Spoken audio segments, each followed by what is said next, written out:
Babu, katika ujana wako ushakutapeliwa? Ndiyo mjukuu wangu, mwaka 2012 nilienda kwa babu wa Loliondo kuchukua dawa ya ukimwi. Alafu babu, sijai kusikia kabisa kuhusu habari za wahenga. Vipi? Wajukuu zangu, babu zetu walitudanganya sana.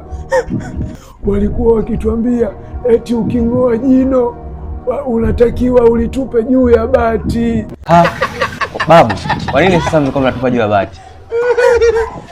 La sivyo lisingeota kabisa. Acha ujinga wewe. Eti babu, siku hizi watu wanasema nyimbo zetu hazina maadili kabisa. Hivi nyie nyimbo zenu zilikuwaje?